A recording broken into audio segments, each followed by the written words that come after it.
Hi everyone and welcome back to the Fishing with Andrew live show. I have an all new show for everyone tonight. My special guest tonight is a man with a passion for teaching the youth the outdoors and teaching them how to fish. He is the founder and owner of Fishing Frenzy and someone with a lot of knowledge. I'd like to welcome Mike Sklad onto the show. So thanks, I just want to say thanks for having me on here, Andrew. Appreciate it. I love what you're Oh, doing. no problem. I love what you're doing, man. Thank you for coming. I really appreciate it. Now, for you guys who don't know who Mike is the founder and owner of Fishing Frenzy. I'll have Mike talk a little bit more about Fishing Frenzy. So, go ahead. In my little pillow. Yeah, so Fishing Frenzy is my brainchild and something me and my wife actually really put a lot of time and effort, blood, sweat, and tears, as literally we call it. And we started out with a traveling exhibit where we went to fairs and festivals and brought the fun of fishing to families and kids, but we brought it to them, like to their front doorstep or whatever, right? Like to the fairs and festivals. So we started doing, started off actually in the States, going to Georgia National Fair, Illinois State Fair, Iowa State Fair.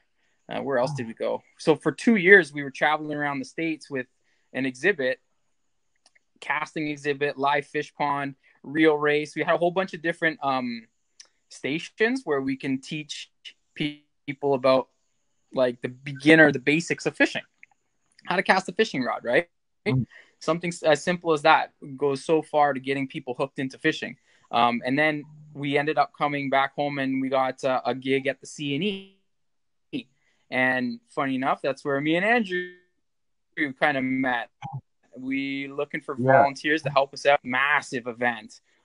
And so Andrew, I found a guy who's coming from Hamilton to give you a ride up there. So he came up and helped me out for a day and got to see kind of what all that chaos was about. And but it's an awesome opportunity to introduce kids and families to fishing. So that's kind of what we wanted to create. And so we get to go to the fairs and festivals, and like we're for hire, so people these events hire us to be there. And then we set up so right now we kind of scaled it back because the big exhibit that you saw at the C&E, not many people could really afford that. It is such a undertaking to bring that whole exhibit out to these, that we can reach out to other. You're cutting up, Mike. Opportunities to get more kids out into fishing, right? So we head up. That's it. I'm going upstairs. Got to get out of my fishing room. All right.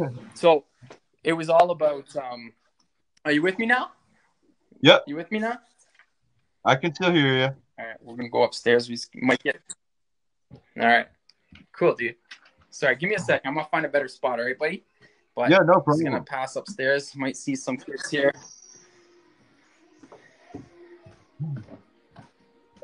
Kids are probably watching a movie right now. That's what we're doing a lot of in quarantine. We're doing a lot of movie time. We watch the little kids love the Frozen 1 and 2. So Frozen 1 and 2, my daughters, the two twins, Riley and Everly, they're 1.5 years old and they're just loving it, right? Yeah. So they watch it like 2-3 times a day, and then we're on nicer days we're in the backyard for the whole day. So it's tough, but nice. At least we get outside, right? Yeah. So yeah, man. We started with the exhibit. We did some big events, scaled it down, so we wanted to go to more events. So we went. We broke it up to our casting exhibit and offered that as one event or exhibit to showcase, and then also a live fish pond that we have. So we started doing different smaller venues, smaller events that we could go and get more connected to people in different communities, and obviously teach them about ethical angling and get them hooked. So those exhibits are used to introduce people to fishing on kind of like a large scale. So we're getting people come into the exhibit, giving them a quick tutorial, and then they can follow us on our social media or sign up to our kids club on our website, and then we can continue to educate them, right? So that was one of the big things that we started with. Yeah. The other programs that we run are our youth fishing league, which we started 3 years ago. This was going to be our third year, and unfortunately, with this whole pandemic, we really had to scale back, and we're pushing everything back to August. If that even happens, we might call it and just cancel all the leagues just to be safe. Kind of up in the air right now, but it kind of sucks because we had about 22 different youth leagues that we were going to open up this year. So we started it in Orangeville, where I'm from, where my family's from, we're living right now. And we had ones in Caledon, Hamilton, Midland. We were going to open one up in Barrie, London, Burlington. So, and really we wanted to open it up so that we can have our youth leagues in different communities all across Ontario, all across Canada, and really make it so it's a program where parents can sign their kids up to and learn about ethical angling, get them outdoors, connect them to nature. And that was like the biggest thing that we really try to advocate for, is connecting kids to nature. So fishing, something that I'm very passionate about, something that I grew up doing. I wanted to pass that on to the next generation, but not just to the kids, is also to help educate the parents. So the first 2 years we were running our youth league, it was optional for parents to come out. We got a lot of volunteers, anglers to come out and pass their knowledge down and be mentors for these kids who signed up and participated in our program. But we also really wanted the parents to come out and learn for themselves. So this year we were going to make it mandatory that the parents come and be there, even if they don't know anything about fishing. It's still a set of eyes who can help us with the safety aspect and being around the water, and also keeping score, and they'll learn at the same time, right? So taking off fish, how to rig simple bobber and worm setup. So that was kind of like what we were planning on doing this year, but unfortunately we had to kind of scale back, and we might be canceling all our leagues. So it is what it is. We're going to keep planning and working on the at home on building up that program, right? Because we really believe in that program and where it could take our, not just the fishing industry and like how it can help all the manufacturers and boat companies and all that kind of stuff, but really it's about connecting kids to nature. And when these kids connect to nature and have that relationship with the outdoors, then they're going to want to respect it and protect it, right? And ultimately what we've always said is that kids are the future. And it's so simple, but really they're the next politicians, the next CEOs, the next, teachers, the next mentors. They're the next leaders. So we want to make sure that we do our part in mentoring them and guiding them to protect what we really need, right? Because ultimately we need that to survive as a species, right? We need the forest, we need the trees, we need clean water. So something as simple as teaching them how to fish, I believe can really help that kind of change, right?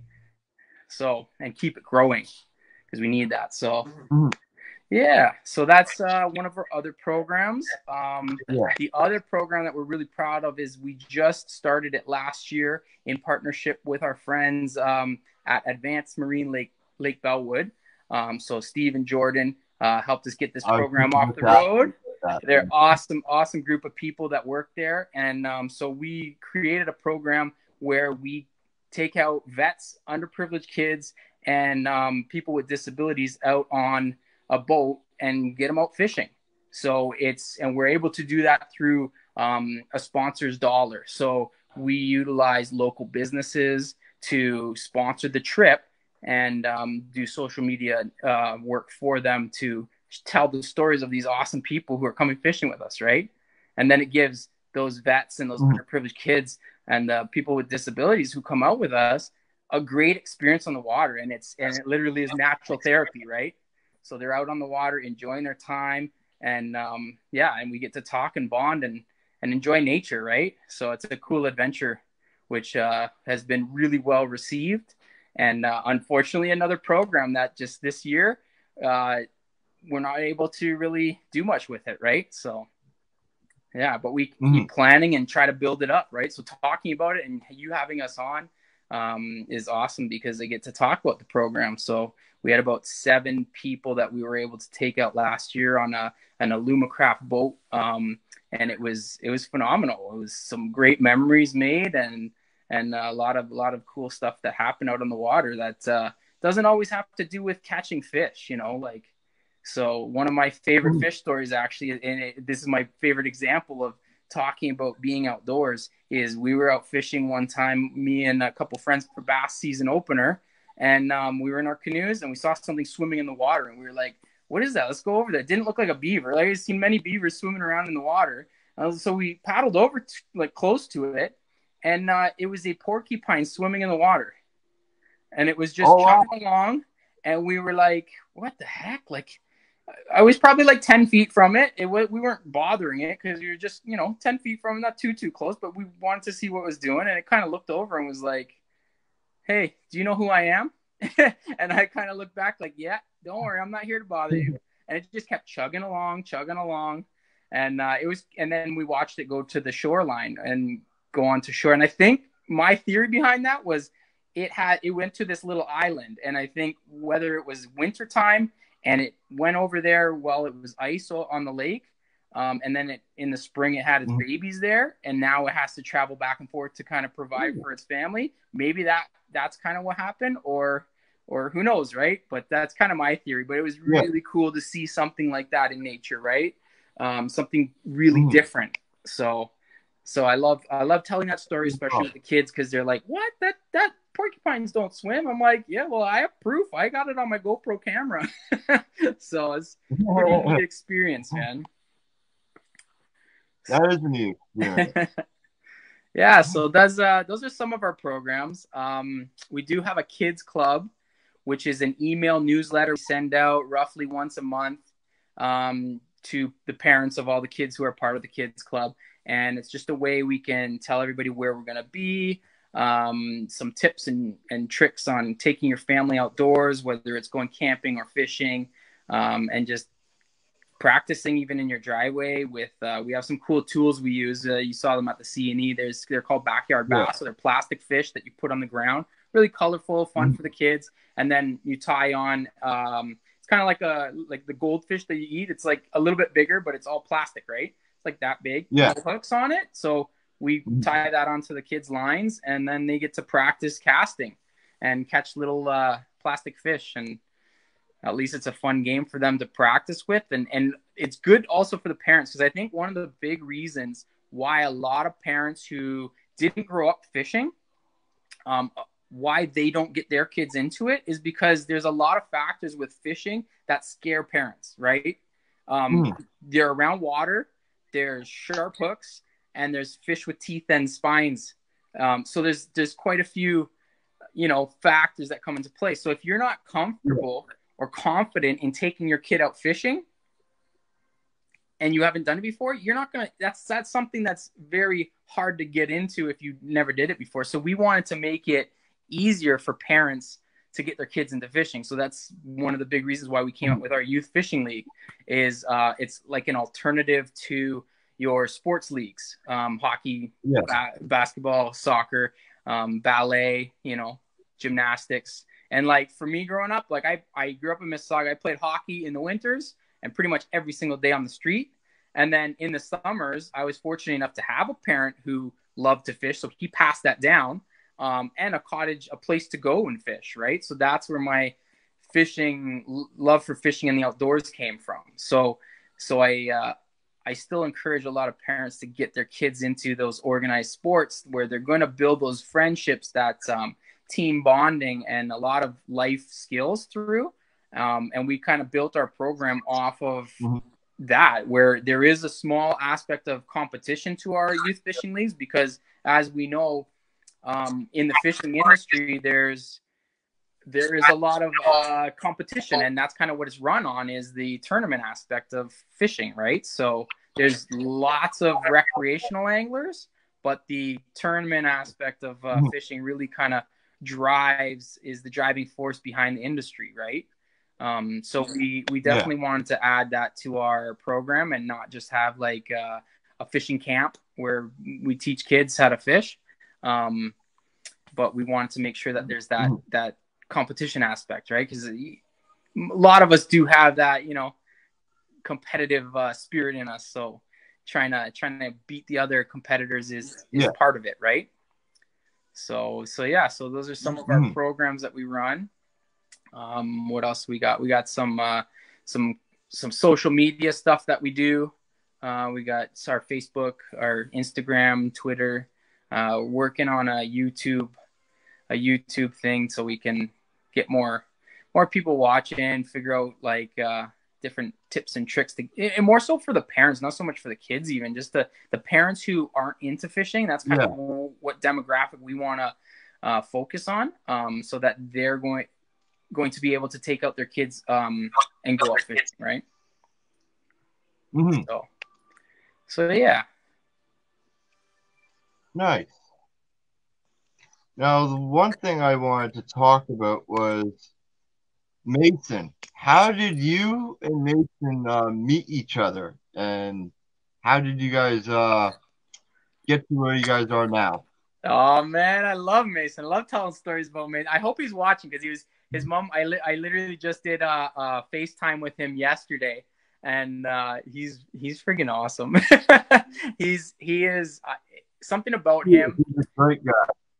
His spirit, his energy. It's so contagious. It's such a positive energy, and for someone who's been through what he's been in his life. So Mason, I met him the very first year we did the C&E, so like 8-9 years ago. I can't remember exactly, but this kid in a wheelchair comes up to our live fish pond, and he can't talk. He uses simplified sign language. So, you know, fish, he's wiggling his hand like that, right? He tells me he wants the stinky bait. So he's going like this and like showing the worm. So he's like, I want the stinky bait, right? But so he pulled up and I sat with him for like 3 hours straight the very first day I met him, and we fished together and we just hit it off. Like, he is such a cool kid, and like not only that, but like it's funny how we don't speak the same language, you know, he doesn't talk, and I don't know sign language, and yet we communicated so well, and like we were able to communicate and just fish together and had so much fun together. And like I said, that energy that he has, like, anybody who's ever met him will tell you this, he really like brings out the best in you.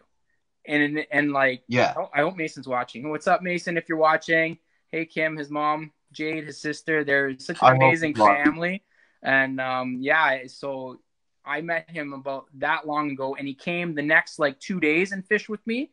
And then right after the C&E, we did the Western Fair in London, and his dad drove him out there, and he brought his own little container of worms because he just wanted to sit there and fish all day long, right? I'm like, this guy's awesome. Like, I love it, right? So that's how we met. And then every single year we've done the C&E, he would come and fish with us. And as the years passed on, we started actually going out to the lake together, and we try to connect together. And even at Christmas, like, I see him and we exchange presents, and we get to spend some time with him because he's just an amazing person that I'm so grateful to have in my life and to have met, you know, and that he's influenced me, and maybe I've influenced him a little bit too.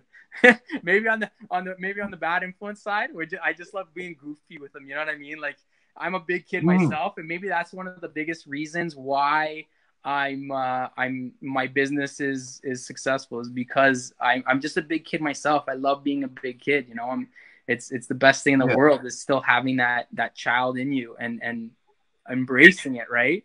Still having fun in life. So yeah, I see some friends here. What's up, Richard? How are you, buddy? Sarah, Sandy, how is everybody doing? I like it. Yeah, Richard knows Mason quite a bit. Been out to a lot of our events, and then Mason's been there. It's actually funny because yesterday when I was talking to Mason, I said, you know what, this this new app that we use for connecting with friends and family, Zoom. I don't know if you've ever used it, but it's basically like a video conference where you can have like 10, 20 people all on video chat. So we did it with my sisters out in BC, my brothers in Burlington, and then my mom and dad are up at the cottage.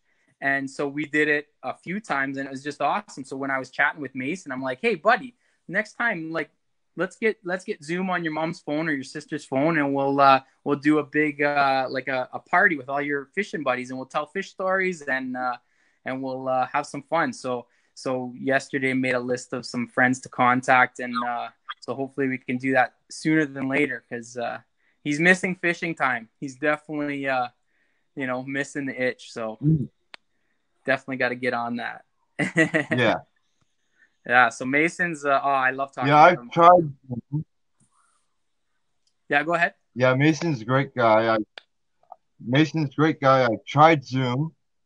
Something I'm still learning how to use, but eventually we'll get used to it.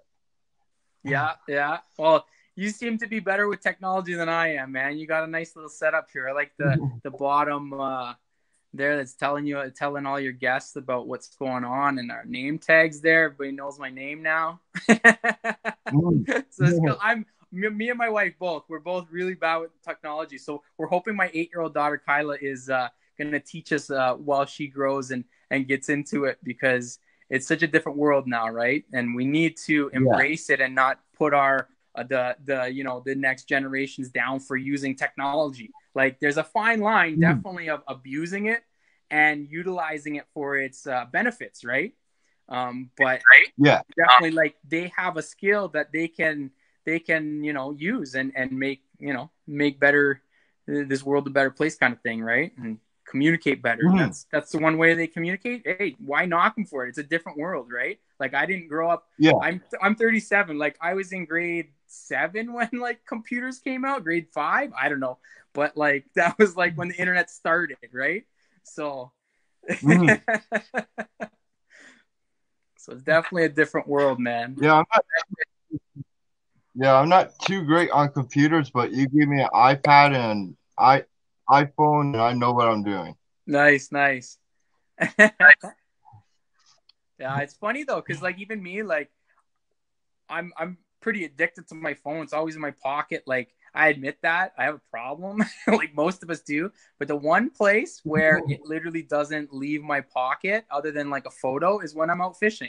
And you could ask my wife, Melissa. She's always like, "Well, I texted you like 10 times. It's in your pocket. Why can't you return my text?" I'm like, "But I'm on the water. I'm fishing. I'm actually care more about fishing than anything else that's going on that phone of mine, right?" So it's funny, but it is what it is, right? Who else is here? Hey, Sklad, what style boat do you have? Okay, so Chris has a question here. I'm just gonna Chris, last year I used the Alumacraft Pro 185, and it was awesome.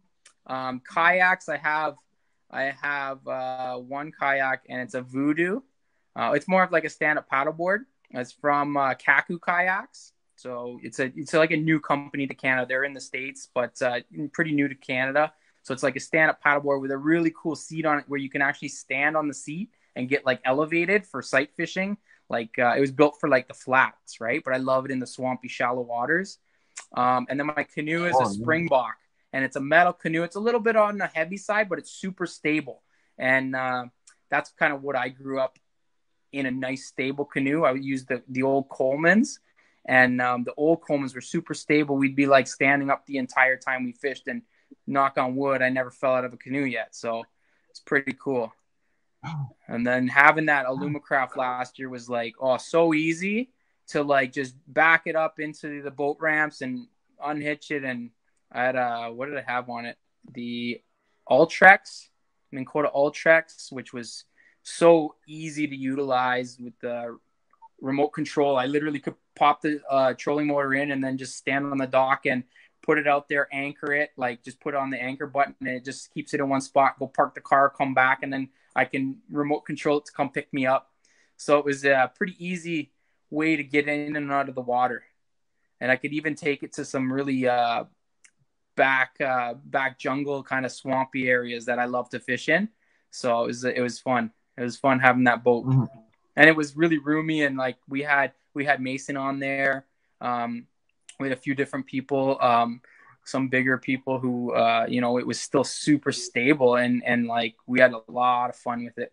We went on some family trips with it, and it was an awesome experience to have like a bass boat and get on the water and spend time, right? That's the quality time. You're getting away from the electronics and getting out into nature, whether you're on the water or by the water or in the forest. Like, we love that. We love that as a family. So my kids actually go to a school where there's an outdoor program, and obviously they're not in school right now, but their outdoor program, we moved them to that school specifically for the outdoor program, and it's phenomenal getting kids out in nature and teaching them. It's I've read a lot about our connection with nature and how it affects our us with like our attention span and our mental health, and I'm a big believer in it, and that's another reason why I teach kids and families about getting out into nature and connecting to nature through fishing. So it's a big part of who I am and what I want to pass on and teach and preach. So yeah, even with our youth leagues, like when we're shoreline fishing, it's all shoreline fishing with our youth leagues. And so when we're broken up into our groups, each team can go from spot to spot, and those transitions from one dock to the next dock, it's a nice walk through the forest sometimes, depending on what location we're at. And those walks through the forest, and when we're talking and their kids are asking questions, or if we see like a frog jump across the path, like those moments are so important they're such great teaching moments, right? So we love that. And we really like talk a lot about that with our youth leagues. So getting kids outdoors, man, it's so awesome. Man. So Jamie, yeah, had a question. You mentioned you're a largemouth bass guy. Any advice your fishing tricks, pads, and other techniques to improve the overall weight in the well? I run spinning rods. Awesome, man. Yeah, Jamie, I grew up on spinning rods, and it's funny. My dad had a bait casting rod when I was young, but he wouldn't let me touch it till I was like 20 years old, because of the whole bird's nest thing, right? But I ran spinning rods in the shallow, swampy waters. We used braided line all the time. I still use braided line. So we had medium spinning rods or medium heavy, so you get a bit better of a backbone. I always had a Shimano reel. It doesn't matter what reel you have, really, whether it's low end or high end. Doesn't matter which brand. There's a lot of good ones, whatever feels good for you. I usually tighten that drag really tight. I have braid on there, and the lures I use are usually like a Senko or a plastic worm setup, weedless rig, so Texas rig, or topwater like frogs and mice. My favorite is like the topwater mouse. It's one of the ugliest things you've ever seen. Is by Snag Proof. And so when I'm casting those, some of my tips is when you cast into the lily pads and you're just working it along, you're letting it bounce off the lily pads and like kind of roll around. Stop in those open water spots and just pause it, because a lot of times those bass will be following it through those thicker pads, and then once it gets to that open area, that's when they're going to hit it. So stop it and keep it in that strike zone for as long as possible. And when I keep it in that strike zone, what I'm doing is I'm slowing down my twitches. So I'm working it really slowly to side to side, right? Or letting it drop. So even if I have a Senko on, I'm bringing it on top of the lily pads, but then when I hit that hole, I let it drop down. One of the things with setting a hook when you get a bite, whether it's a topwater bite or a Senko bite, my biggest thing is you'll hear a lot of guys and girls talk about wait 3 seconds or it's an actual time. I don't believe in that. Yeah. I believe that you have to wait and feel it. So when you get that hit, I tighten my line, put my rod tip down if it's not already, and I wait a split second just to feel it. If I feel it, that little tension on my line, then I'm setting the hook as hard as I can. And so even when setting the hook, and this is a tip from my dad, he said, when you're setting the hook in this situation, you try to like break your rod. That's what I try to do. When I set the hook, I set really hard because you get that first good hook set, and you're going to keep that fish on a lot better than if it's not a good hook set, right?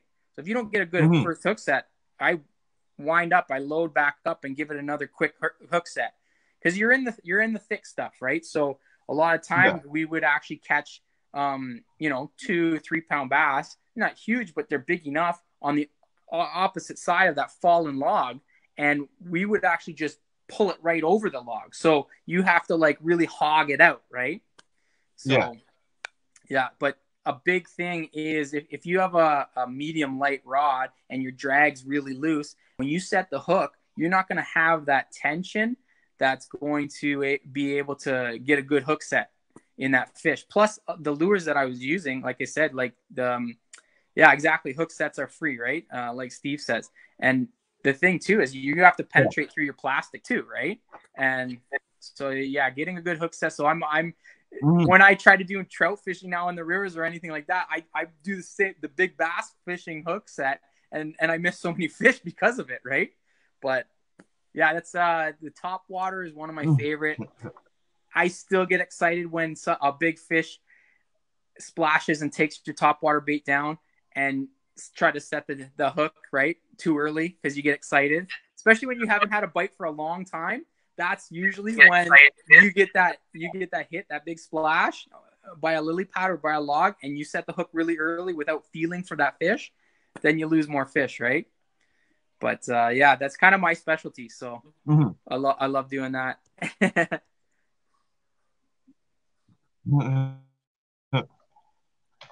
Nice. Yeah, I did a couple of bass fishing last year and did pretty well.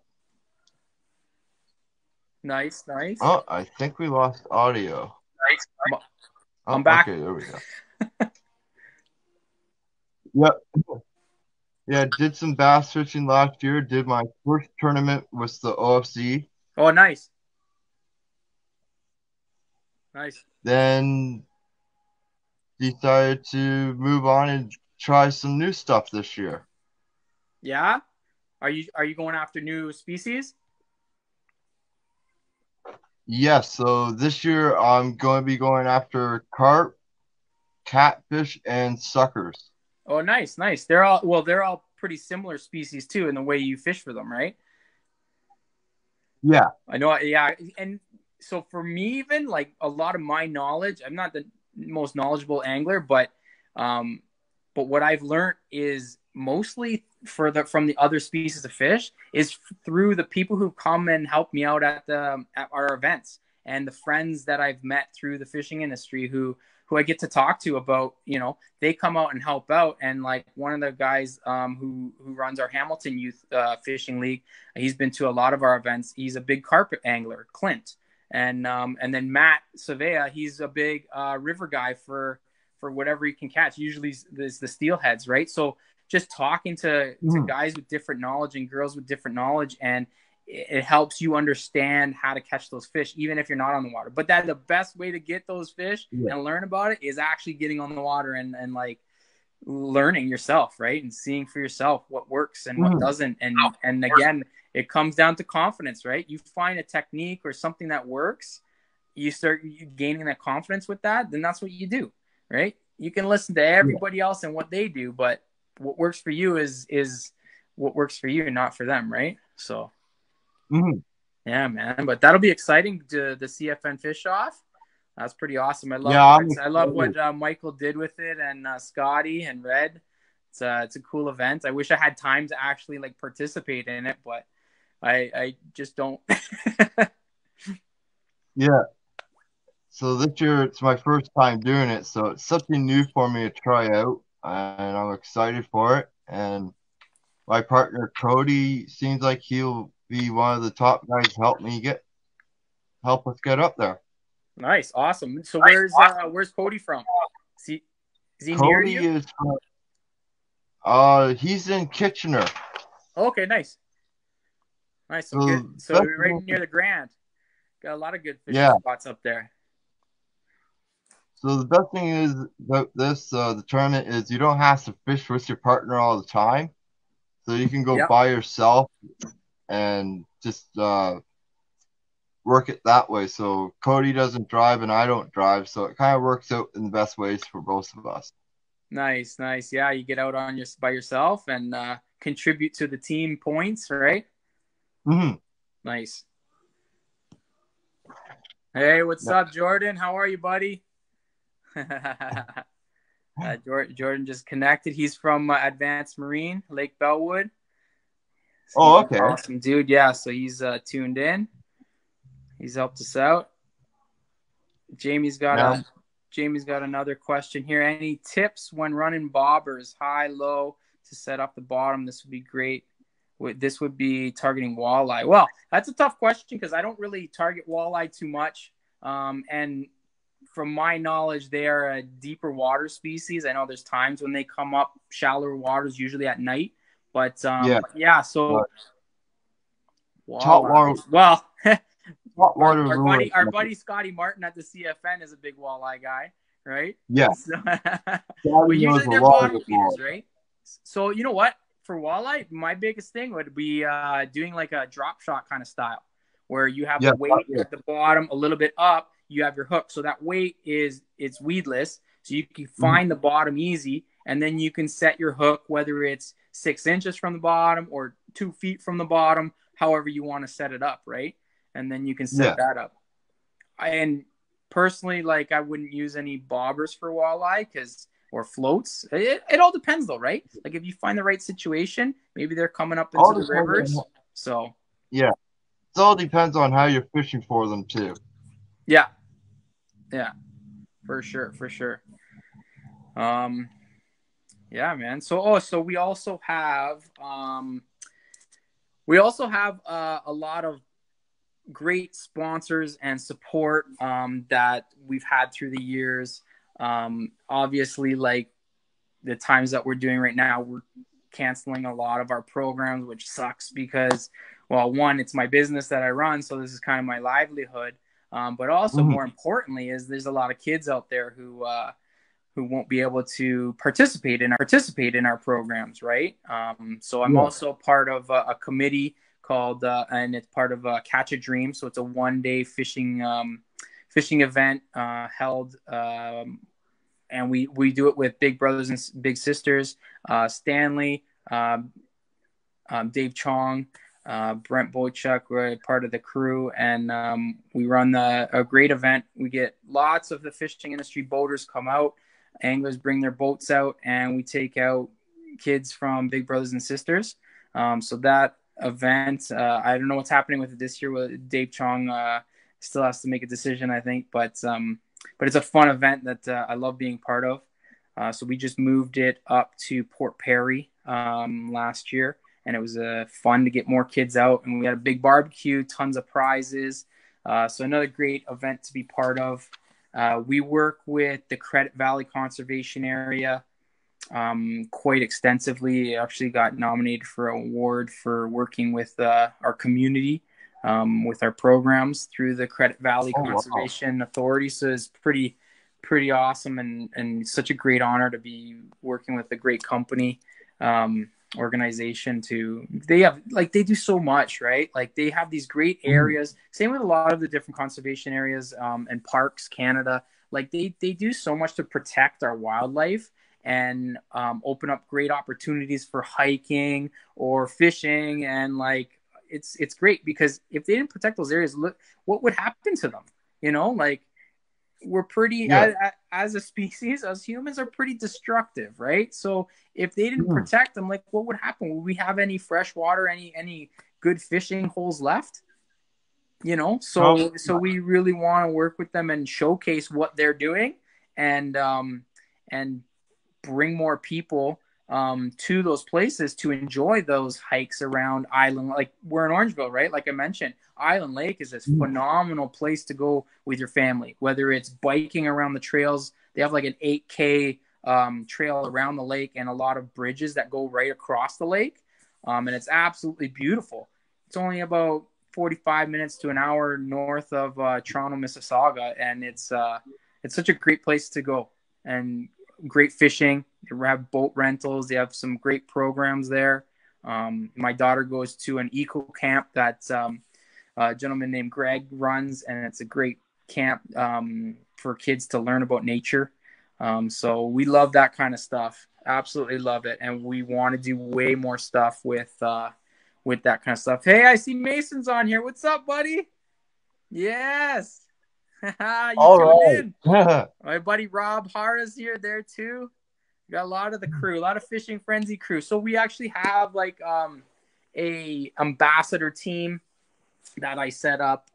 Just a lot of friends who've come out to our events, and they embody the spirit of Fishing Frenzy and being a great ambassador. And what that means to us is, you know what, it's not about how much you know about fishing. It's about how you teach the kids and how good you are with being that mentor and that role model, right? Because ultimately that's what we are, you know, and we all have a different angle to teach, and a different what is it called? Just like a different knowledge that we can pass down, right? Like I mentioned before, like some guys are really big into the river fishing. Some guys are ice fishermen. So we really like to bring that. And that's one of the big things that I wanted to kind of create, is all these people who come out and help me out at our exhibit or at our youth leagues. They have this different knowledge to pass down. And I was like, well, we should create an ambassador team so that if we need specific information, like the walleye question, right? Like I should bring up one of my buddies who is part of our team who loves walleye fishing, right? So like Brent Bochuk, he would know a lot about that. he'd also chirp Mason. He loves to chirp Mason. I think a lot of people do. Everybody has a lot of fun with Mason because he's got a great sense of humor. He's got a great sense of humor. So. Yeah.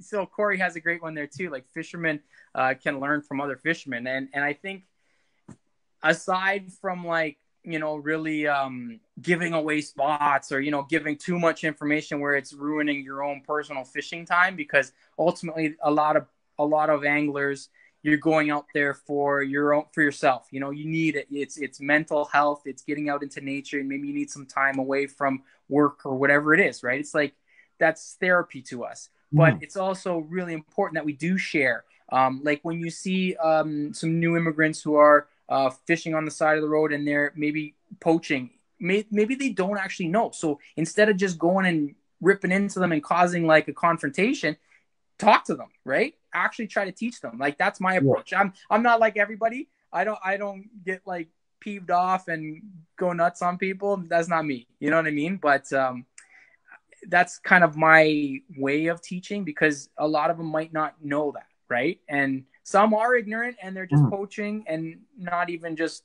new immigrants, but just anybody out there on the water, right? They can be consciously poaching and they don't think there's anything wrong with it, right? And that's wrong, right? Yeah. It's not a good thing to do. But one of the big things too is we all make mistakes, and sometimes we just don't know. It's out of just ignorance, right? Like whether it's ignorance or we don't know the rules. It's up to us to know the rules for sure, but at the same time, it's kind of hard and difficult to navigate through our fishing laws and regulations. You know, it is. So we need each other to, you know, learn, and also for the new anglers, like we talk about families who don't come from a fishing background. We want to teach them. So there's so many things that we can be teaching them and helping them navigate through having a fun, safe time on the water with their kids. Right. So one of the things is reading the rules. The other thing is, you know, getting out there and little tips and tricks so that they actually have fun. Right. So yeah. Rob mentioned Mason is the fishing champ. So it's he is like the Wayne Gretzky of our fishing pond. So he's caught the most fish in our fishing pond anywhere ever, like by far. Oh wow! From the C&E for 7-8 years to all the shows that we do, like the London Boat Fishing and Outdoor Show, Hamilton Boat Fishing and Outdoor Show. We just did the Barrie Boat Fishing and Outdoor Show. Mason is there and he catches like the most fish ever. Every time he comes, he catches the most. And so he's got the records, man. He's got the records. He's like the Wayne Gretzky of our fishing pond. He's got the celebrations though too. Yeah, Mason, is your number 10,000, Mason? That's funny, dude.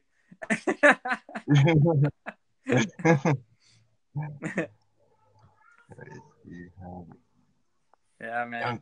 I'm just reading through some of the comments, guys. So, yeah, do you have any for youngsters on conservation of our fisheries? Well, yeah, you know what? Like, here's the biggest thing is with conservation.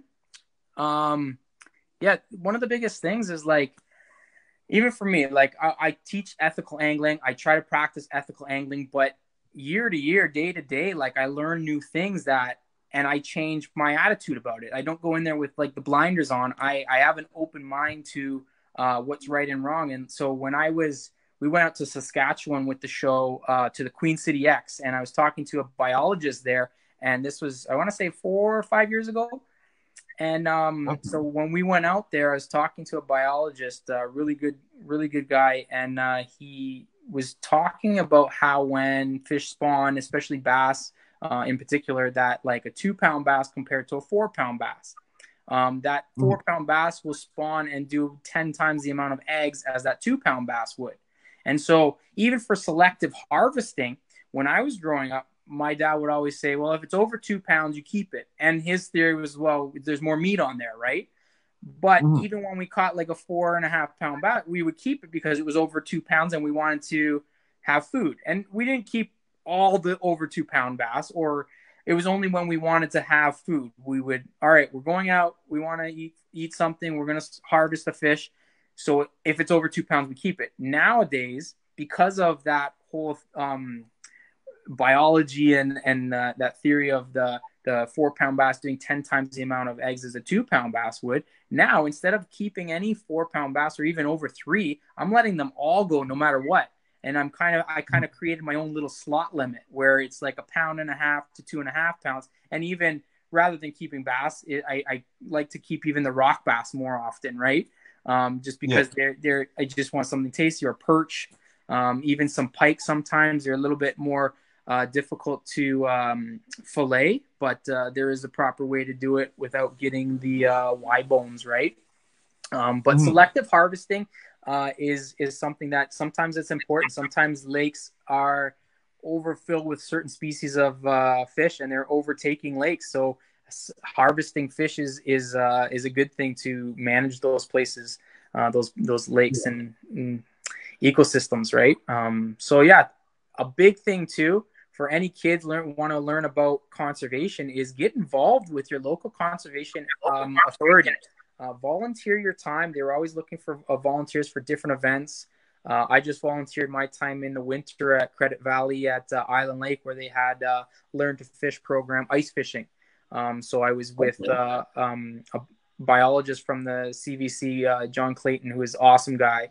And we got groups in there, families in there, and we just gave them a quick lesson, and they got to try to catch some fish in the ice, right? So I highly encourage that kids, if you and parents, get out and participate in their events, that whether it's planting a tree or helping the salmon get up the fish ladders, they need help. And it's a great way to get your nose in there and start learning.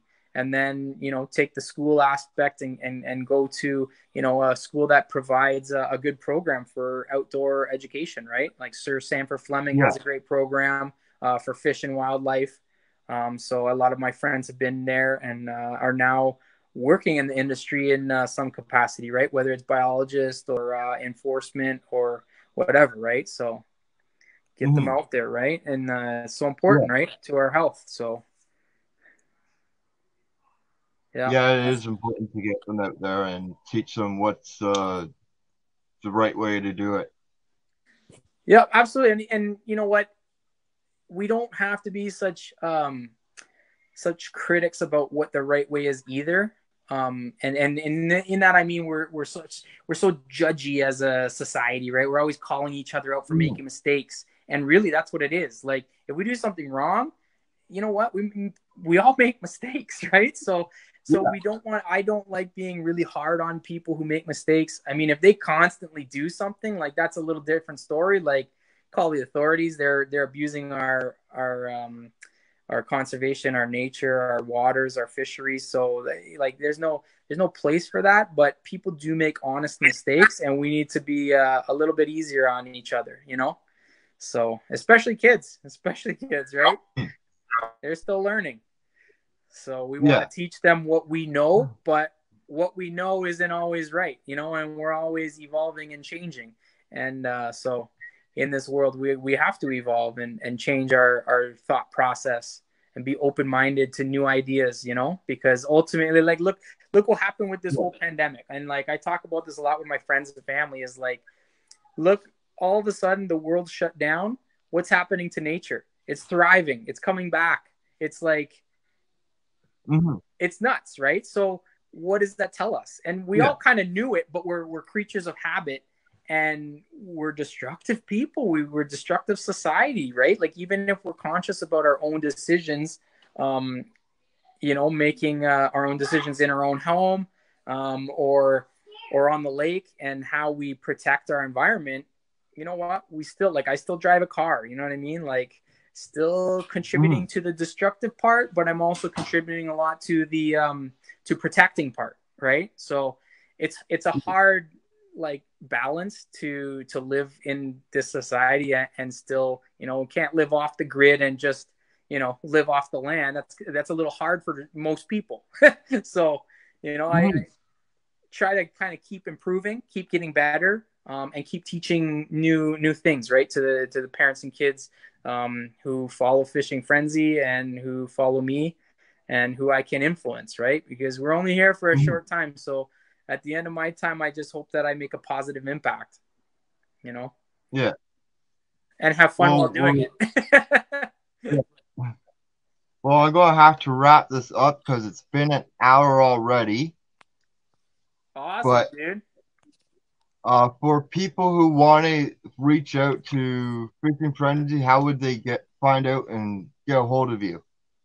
Yeah, we got on social media, it's at Fishing Frenzy.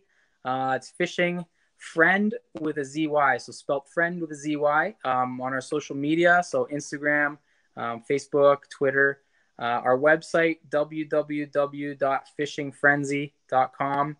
And we will shortly in the next week or two, we'll be having some merchandise, so you can help support us and support our brand, Fishing Frenzy. So we'll have hats and t-shirts, and so you can gear up and look cool out on the water. So that's awesome. How you can get a hold of us.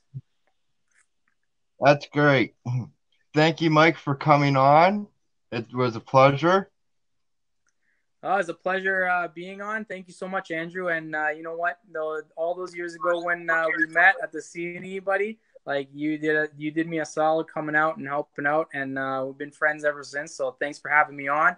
Love what you're doing, buddy. Keep it up. Thank you. And we'll talk to you later. All right. Peace, love, and fishing. Thank you for tuning in tonight. Make sure you guys tune in next week, as I have an all-new special guest coming on. If you guys missed the live stream tonight, don't worry, you guys can go up on YouTube. It will be up there tomorrow. You can also listen to the stream on Podbean. It will be up there tomorrow as well. Thank you guys for tuning in, and I'll see everyone all next week. Thank you guys. Have a good night.